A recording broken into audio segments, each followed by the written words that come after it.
What's up, everybody? Your boy Pat back again with another edition of Second Take, where I talk tech and I speak sports. Today's topic of the day is Hall of Famer Rickey Henderson, the man of steel. This is a Heat Rocks production.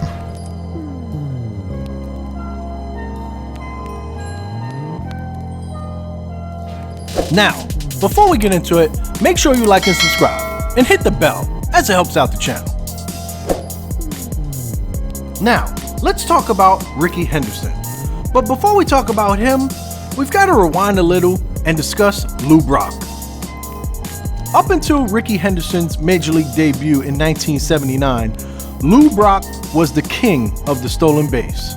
Brock played for 19 years from 1961 to 1979 and amassed a then record 938 stolen bases in his career.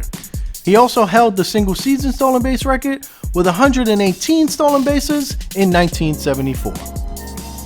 So isn't it fitting that in the same year Lou Brock decided to call it quits and hang up his cleats, a guy by the name of Rickey Henderson would make his Major League debut? Rickey Henderson played the game of baseball for 25 years of his life, at least professionally, and he amassed 1,406 stolen bases during his time and also holds the single season stolen base record of 130 bags in 1982, eclipsing Brock's previous record of 118 in 1974. Rickey Henderson is the only player in Major League Baseball history to have 100 walks and 100 stolen bases in the same season, and he not only did it once, but he did it 3 times in the years 1980, 1982, and then lastly in 1983. So how did Rickey Henderson become the greatest base stealer of all time? Well, you have to get on base first. There are 2 main ways to get on base. You either get a hit or you're walked. Rickey Henderson was a master at both of these. To give you a little insight, he is one of 32 players in Major League history with over 3,000 hits. And he is second in Major League history with 2,190 walks, trailing only Barry Bonds, and being one of only 4 players with 2,000 or more walks in his career. So when it came to actually getting the opportunity to steal a bag, Rickey had plenty of them because he was always on base. In fact, he is one of 2 players, the other being Ty Cobb, to have over 13,000 plate appearances and having a 400 on base percentage. So now that we know he had plenty of opportunities to steal bases, let's dig a little deeper.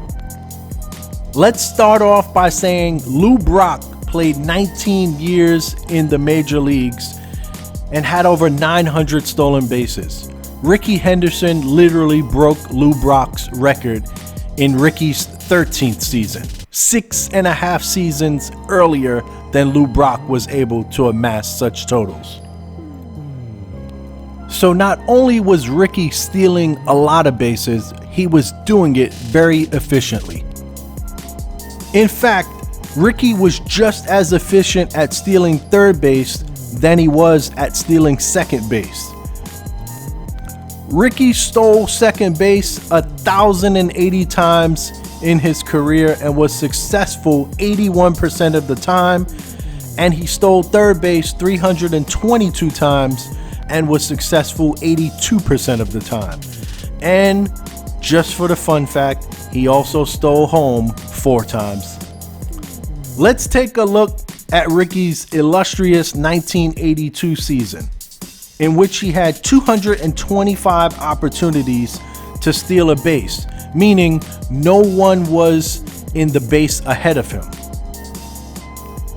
He attempted 172 steals that year and was successful 130 times for an MLB record, which amounted to being successful 75% of the time. In second place that year was Tim Raines, The Rock, with 78 bags of his own, but clearly a distant second. In fact, Ricky actually outstole 11 Major League Baseball teams, whole teams, that year. Ricky also stole second and third base on the same trip around the bases 19 times and coined a phrase called a Ricky rally.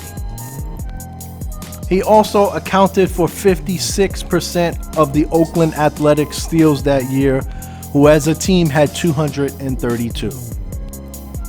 So how does this compare to today's era? Well, in 2019, the average steals per team were 68. And they are successful about 73% of the time when attempting a steal. During Henderson's time, which is usually coined the stolen base heyday, which was from 1982 to 1993, there was only one season that Major League Baseball players stole at a clip above 70%. So current players, while stealing less, are statistically better at it when you look at the percentages. But it still pales in comparison to Henderson's 81% success rate for his Major League career. If someone were to attempt to catch Henderson, they would have to play a long time. For some reference, between 1980 and 1999, 1,688 players played at the Major League level. Only 16, or less than 1% of them, played for 20 plus years. So, the likelihood of someone playing 20 plus years is very slim. So, when looking at these numbers here on the chart, you'll see that 20 and 25 years are probably out of the question as far as a player actually playing that long to catch Henderson. But I'll go over the numbers anyway. If a player was to play 25 years, they'd have to steal 56 bases per year on average just to tie Ricky Henderson. If they played 20 years, they'd have to steal 70 bags a year to tie Henderson. And if they played 15 years, they'd have to steal 94 bags a season. And if they played 10 years, they'd have to steal 140 per season. Now, the likelihood of someone playing 20 or 25, as I discussed earlier, is very slim. So the 15 and 10 year mark is more realistic, but the 10 year would have to get thrown out because you'd have to essentially break Ricky Henderson's record of 130 stolen bases in a season at 140 for 10 years straight. So a 15 year mark is probably a fair one.